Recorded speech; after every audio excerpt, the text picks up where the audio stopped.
The Kavor hegemony had ruled the stars for longer than most species could remember. Their empire stretched across thousands of worlds, built on the bones of those who had dared to resist. Their ships were like claws of iron, their warriors bred for conquest, and their will unbreakable. Until now. Admiral Torvak stood on the command deck of the dreadnought Iron Maw, his scaled hands clasped behind his back. His eyes, black and sharp like obsidian shards, scanned the star charts flickering in the air before him. Solsystem, a name that meant nothing just a few cycles ago. Now it was the subject of urgent briefings and hushed debates in the High Council chambers. Reports spoke of a species confined to a single planet, sending out weak signals and clumsy metal probes into the void. They called themselves humans, primitive, disorganized, harmless, or so the initial assessments claimed. Torvak was not a man who trusted reports. He trusted results, and the Council had given him 3 of the finest warships in the fleet, Iron Maw, Shadowfang, and Crimson Talon, to deal with this anomaly. Not to study it, not to negotiate, to assess and, if necessary, erase it. The Kivor did not tolerate unknowns. Unknowns became threats. Threats became graves. Approaching the outer edge of the Sol system, announced Lieutenant Vrex from the sensor station. His voice carried the usual confidence of a Kivor officer, but Torvak noticed the slight tension in his posture. Even the young ones sensed something odd about this mission. Activate long-range scans, Torvak ordered. Focus on the 3rd planet. That is where their main population resides. The bridge hummed as energy surged through the ship's systems. Outside the armored viewport, the blackness of space stretched endlessly, dotted with distant stars. Ahead, a yellow star burned steadily, Sol, the human sun. It looked ordinary, unremarkable, just like the species that orbited it. Within minutes, the scans returned. The 3rd planet, Earth, was covered in cities, networks of light and metal sprawling across continents. Atmospheric composition, breathable. Population estimate over 7 billion. Technological level, pre-warp, based on propulsion signatures and energy output. No signs of planetary defenses. No orbital weapons platforms. No fleet. Torvak allowed himself a slow exhale. It was as expected. These humans were children playing with fire, unaware of the predators watching from the dark. Broadcast the standard subjugation signal, he commanded. Let them know their time of ignorance ends now. The signal was simple. A repeating pulse of energy carrying a single message in every known language, including the crude human tongues. Surrender or be removed. It had worked on hundreds of worlds before. Most species chose surrender.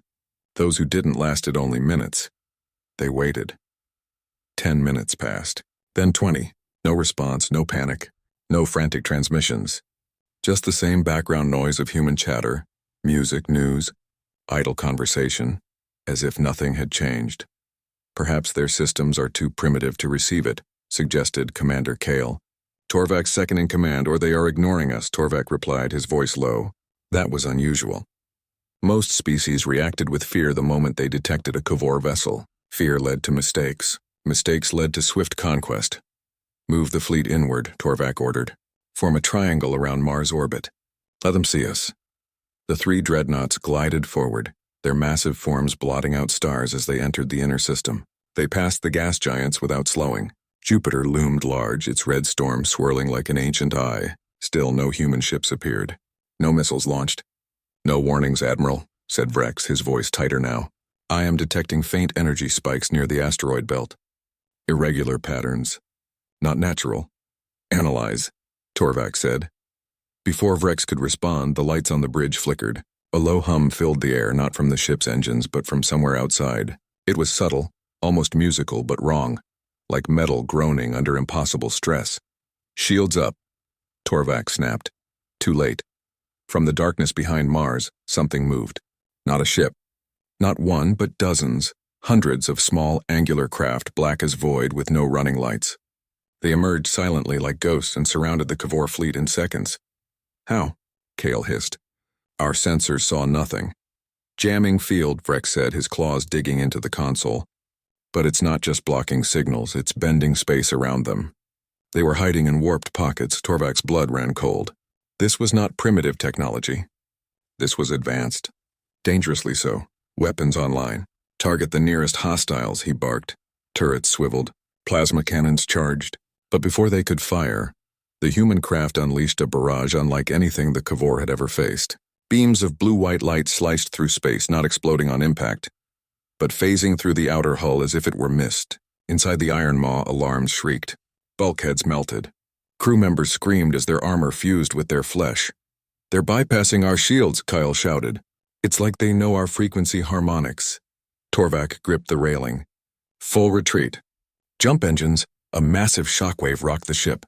The Crimson Talon to starboard erupted in a silent fireball, torn apart from the inside out. The Shadowfang tried to flee, but its engines sputtered and died, its hull twisting unnaturally as if gripped by invisible hands. On the view screen, a single human vessel appeared. Larger than the others, shaped like a blade, it hovered calmly amid the chaos. No markings, no communication, just watching. Torvak opened his mouth to issue a final order, but the bridge lights died. Gravity failed. The last thing he saw was the human ship turning slowly toward them, its surface shimmering like liquid metal. Then, nothing, hours later, deep in the void near Neptune's orbit. A single escape pod drifted. Inside, Lieutenant Vrex clutched a data crystal, his body broken, his mind fractured. With trembling hands, he activated the emergency beacon, sending one final message back to Kivor space before the pod's power faded. The message contained only sensor logs, fragmented audio, and a single sentence scrawled in Kivor script. "They were waiting for us." But the beacon never reached its destination. Halfway through its journey, it was intercepted by a small, silent drone that matched its trajectory perfectly. The drone absorbed the data, erased the pod's signal, and vanished back into the dark.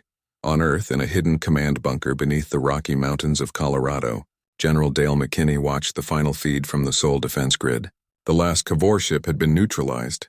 No survivors. No debris left to trace. "Clean sweep," said Dr. Lisa Tran, standing beside him, her arms crossed. "Just like the others." McKinney nodded.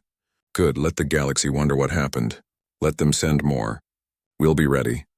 Above them, the stars burned cold and distant, and somewhere out there the legend was already beginning to spread.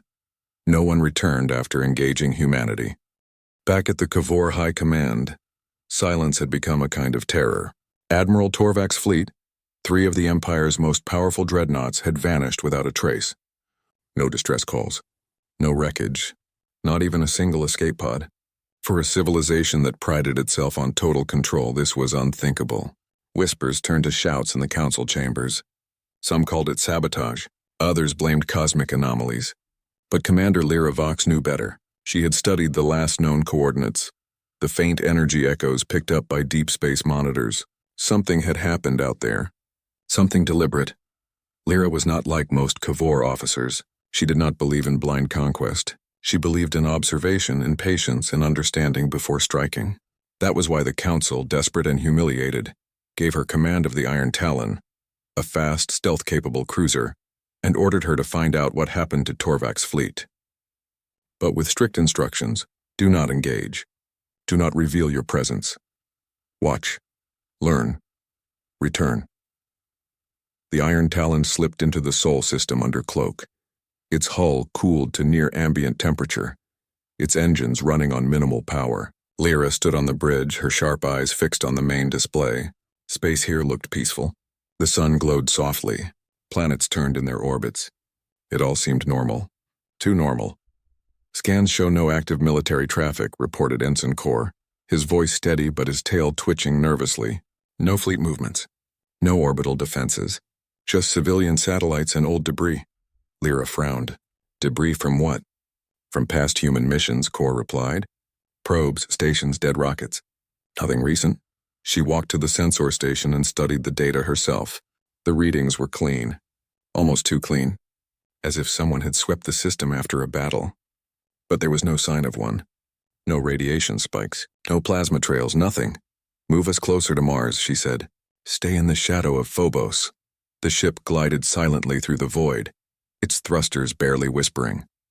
As they neared the red planet, Kor suddenly stiffened. "Commander, I'm picking up faint metallic signatures, scattered, irregular, bearing 2 on 17 by 44. Magnify." The display zoomed in.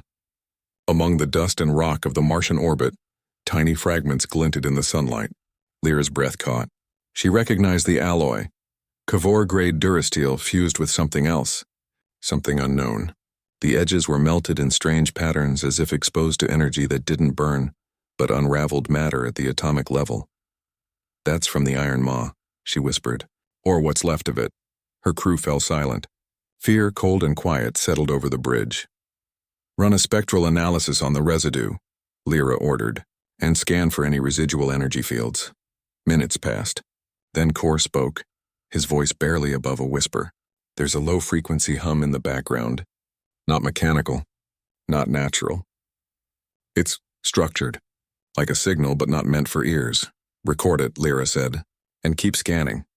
As they worked, something changed in the human transmissions. Before, their broadcasts had been chaotic. Music, voices, advertisements, news about weather and sports. Now the airwaves were different. Calmer. Sharper.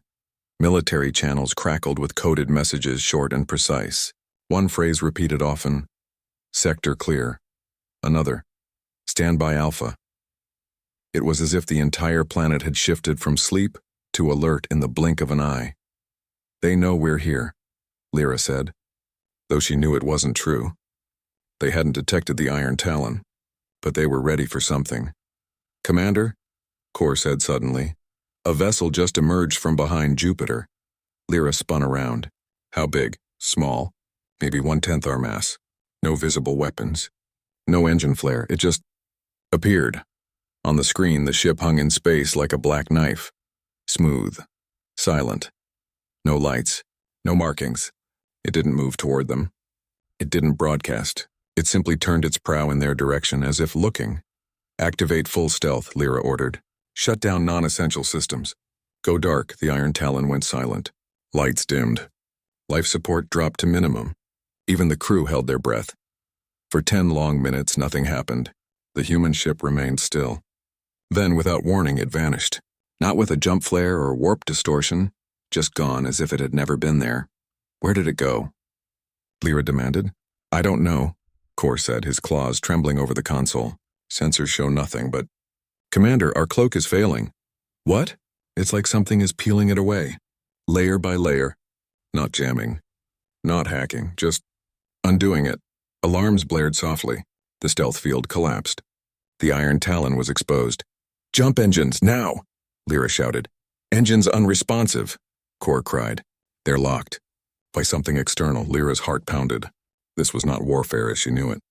This was something else. Something that didn't fight, it unraveled. "Send a distress burst," she ordered. "Full encryption. Include all sensor logs." Before the message could transmit, the view screen flickered. A new image appeared. Not from their sensors, but projected directly into their comms array. It showed Earth. Not the blue marble they expected, but a planet ringed with hidden platforms, half buried in asteroids, cloaked in lunar craters. Ships, hundreds of them, docked in secret bays beneath the ice of Europa and Enceladus.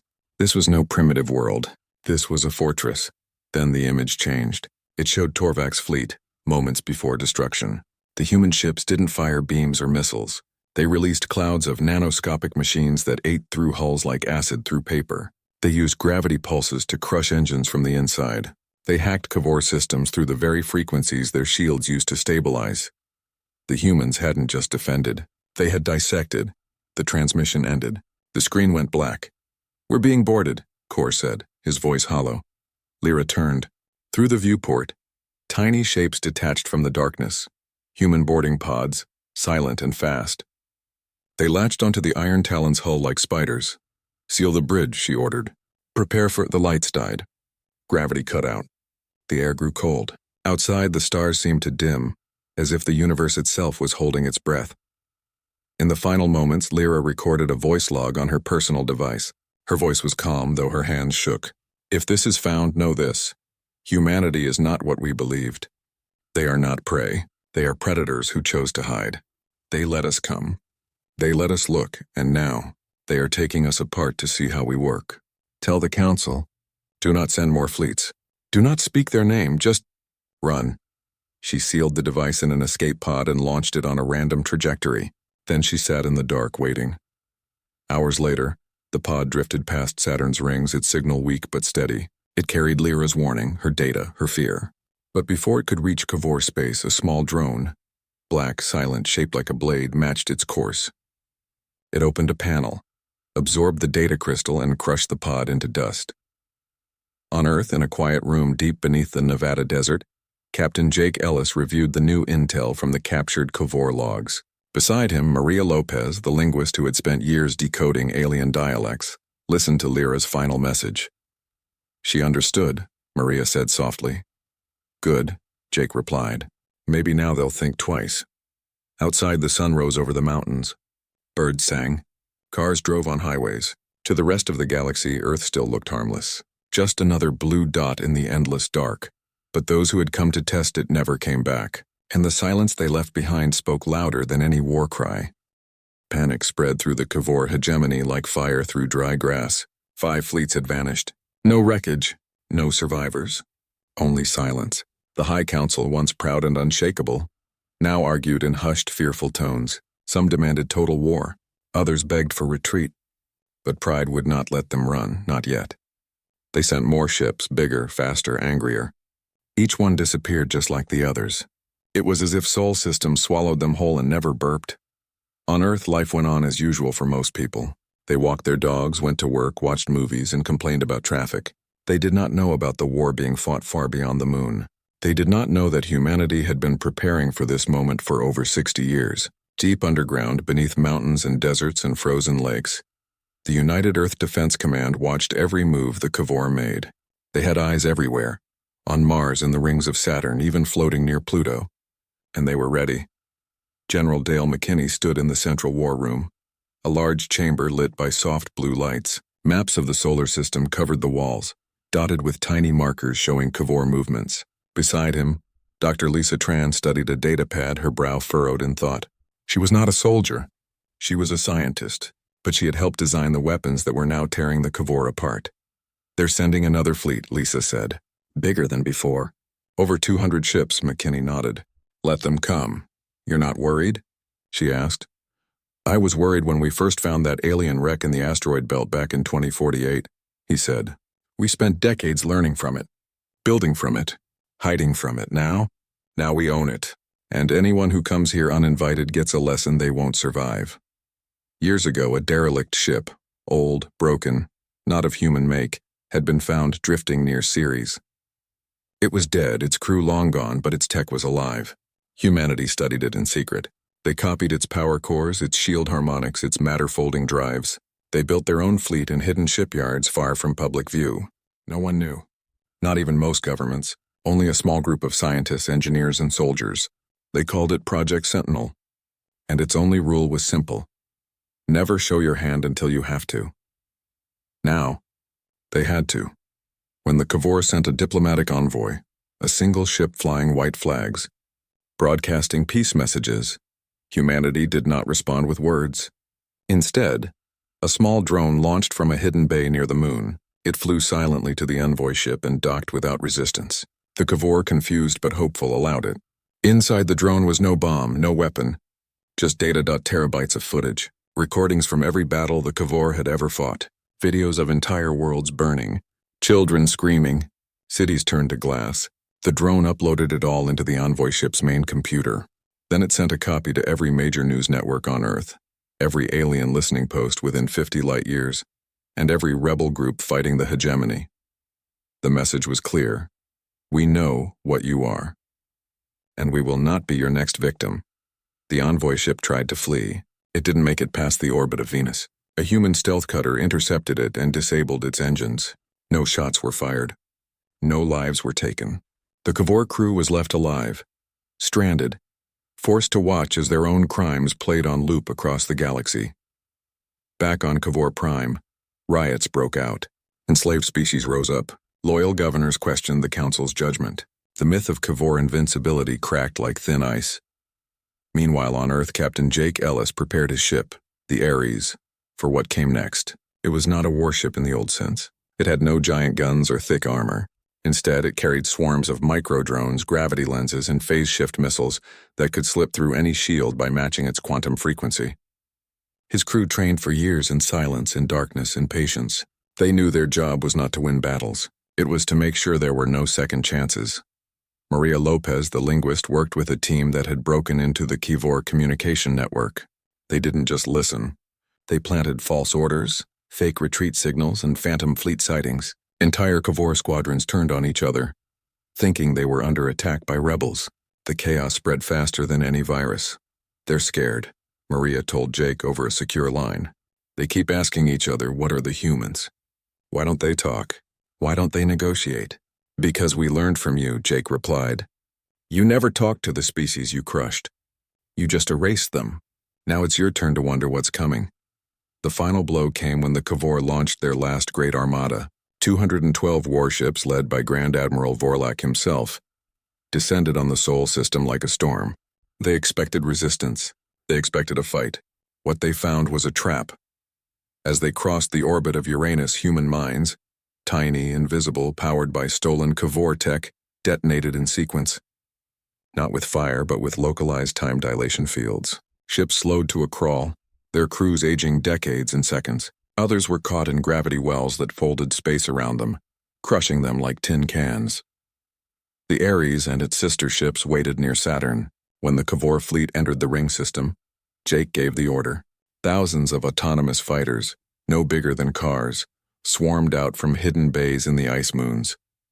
They moved like a school of fish, dodging fire, slipping inside shield harmonics, and planting resonance charges on engine cores. One by one, the Kivor ships tore themselves apart from the inside. Vorlak's flagship lasted the longest. It fired everything it had: plasma beams, kinetic lances, even a forbidden singularity projector. But the human ships danced around it, untouchable. Then a single-phase missile struck its bridge, not by exploding, but by shifting the molecules of the hull out of sync with reality. The ship didn't blow up. It unraveled, like a sweater pulled apart thread by thread. 6 hours after the battle began, it was over. Not a single Kivor ship remained. No escape pods. No signals. Just drifting metal and silence. On Earth, no one celebrated. There were no parades. No speeches. The people in the war room simply logged the victory and began preparing for the next threat. Because they knew. The galaxy was full of empires. And now, all of them had heard the story. No one returned after engaging humanity. After the great battle near Saturn, the Kivor hegemony did not just lose ships, it lost its soul. The defeat was so complete, so absolute, that it shattered the belief that had held their empire together for centuries, that they were the strongest. Now their own subject worlds rose up. Rebellions flared on a dozen planets. Governors turned on each other. The High Council fractured into warring factions, each blaming the others for the disaster at Sol. Some whispered that the humans were not just another species. They were something older, something hidden, waiting in the dark for the right moment to strike. Fear spread faster than any fleet ever could, but humanity did not chase them. They did not send ships to burn Kivor worlds or demand surrender. They simply stayed in their system, quiet and watchful. To the rest of the galaxy, Earth remained a mystery, a blue dot that swallowed armies and gave nothing back. Traders avoided the Sol system. Scouts changed course when they saw its star on their charts. Even pirates who feared nothing crossed themselves when someone mentioned the humans. Still, not everyone was afraid. Some were curious. Others were desperate. A small delegation from the Zenthari Collective, a peaceful alliance of plant-based beings from the Spiral Arm, sent a message. Not a demand, not a threat, just a simple request. We wish to speak. We mean no harm. They attached proof of their peaceful history. Centuries of trade, no wars, no weapons beyond basic defense drones. On Earth, the United Earth Defense Command debated. General Dale McKinney wanted to ignore them. Dr. Lisa Tran argued they should respond. If we shut out everyone, she said, we become the monsters they think we are. In the end, they agreed to a meeting. But not on Earth. Not even in orbit. They chose a neutral point. A dead moon near the edge of the system, far from any human installations. The Zenthari ship arrived first, small and green-hulled, shaped like a seed pod. It hovered gently above the gray dust. Then, from the darkness behind Pluto, a human vessel appeared, not a warship. A sleek white craft with no visible weapons. It landed smoothly 100 meters away. A ramp lowered. Out stepped Captain Jake Ellis and Maria Lopez. They wore simple uniforms, no armor, no sidearms. The Xanthari envoy, a tall, leafy being with soft, glowing eyes, approached slowly. Through a translator it spoke. "We come in peace. We only wish to understand," Maria smiled. "So do we." They talked for hours. About stars. About life. About the cost of war. The Xanthari shared stories of their world, of how they grew cities from living wood and sang to their young in frequencies only plants could hear. Jake spoke of Earth's oceans, of mountains, of children playing in parks while their parents worked. It was the first real conversation humanity had ever had with another species. When it ended, the Xanthari left with a gift. A data crystal containing basic scientific knowledge. Medicine, clean energy, crop rotation. No weapons. No military tech, just help. And a message. "We are not your enemy. But do not test us." Word of the meeting spread. Slowly, carefully, other species reached out. The Varelians, a race of amphibious traders, offered rare minerals in exchange for medical aid. The Orlan hive mind sent a single drone carrying a question. "Why did you not conquer the Kavor?" The answer came back, "Because we are not them." Meanwhile, deep in Kavor space, the last loyalist fleet gathered. Led by Warlord Krex, a brutal commander who refused to believe in human superiority, they planned one final strike. Not with honor. Not with warning. With stealth and poison. They would launch a virus, a nanotech plague designed to eat human flesh and metal alike, into Earth's atmosphere from a cloaked ship. They would burn the planet from the inside. But they did not know that Maria Lopez and her team had already cracked the Kivor emergency broadcast network. They heard every order, every plan, every curse. When Krex's ship jumped toward Sol, it was met not by surprise but by a wall of human destroyers waiting just beyond Neptune. This time, humanity did not hide. They showed their full strength. Over 50 warships emerged from hidden docks in the Kuiper Belt, their hulls gleaming, their weapons humming with power. The Kavor ship tried to flee. It lasted 3 minutes. Then it was gone, pulled apart by tractor beams and dissected for intelligence. The message was sent back to Kavor space in every language. This ends now. After that, even the warlords fell silent. On Earth, life remained calm. Cities grew. Children went to school. Farmers planted crops. But beneath the surface, the Sentinel program never slept. New ships were built. New defenses tested. The Sol Accords were drafted not by politicians, but by scientists, soldiers, and thinkers who remembered what happened when the galaxy ignored the weak. General McKinney stood one evening on a hill in Colorado, looking up at the stars. Beside him, Dr. Tran handed him a cup of coffee. "Do you think they'll ever come again?" She asked. "Someone always will," he said. "But now they'll think twice." And in the quiet night, with the wind rustling through the pines, the truth settled like dust. Humanity was no longer prey. They were the guardians of their own sky, and the galaxy had learned the hardest lesson of all. No one returned after engaging humanity. Years passed. The stars did not change, but the way the galaxy saw them did. Once the Sol system was just another quiet corner of the void, home to a noisy, scattered species that barely knew how to leave its own world. Now it was a place of legend. Ships from a dozen different civilizations passed through the outer rim of the system, not with weapons raised, but with transponders broadcasting peaceful codes. They asked for permission before entering. They waited for replies. They followed the rules. Because they had all heard the story and none wanted to become part of it. On Earth, life went on as it always had. People woke up, went to work, raised families, and dreamed of better days. Most never knew about the war that had been fought in the dark, far beyond the moon. They didn't need to. The men and women who guarded the edge of human space made sure of that. In hidden bases beneath the ice of Antarctica, inside hollowed-out asteroids and deep within the silent craters of the moon, the United Earth Defense Command watched. They listened. They prepared. But they did not seek war. They only made sure no one else would bring it to them.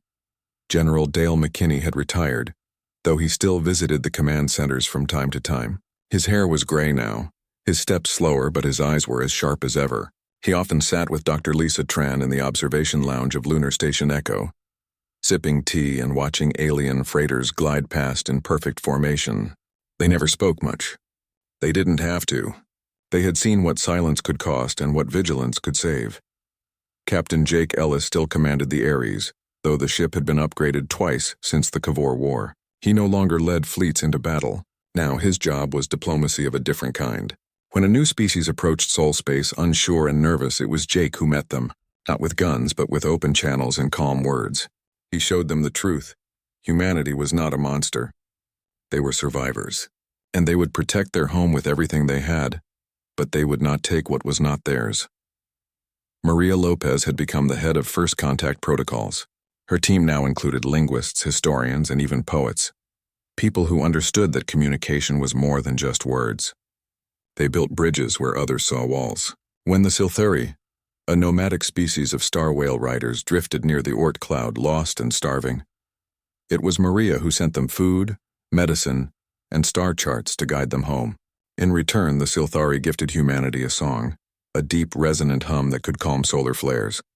It was played once a year on the anniversary of the last battle, not as a warning but as a promise. Peace was possible. The Sol Accords, once just a set of emergency guidelines, had grown into a real framework for coexistence. Neutral trade zones were established near Jupiter's moons. Medical outposts opened on Mars, serving humans and aliens alike. Even former HFY slaves, now free after their empire's collapse, came to Sol Space seeking refuge. They were given shelter, not because humanity forgot what the hegemony had done, but because they understood what it meant to be broken and to rebuild. Still, not everyone trusted the new order. Rumors spread in the darker corners of the galaxy.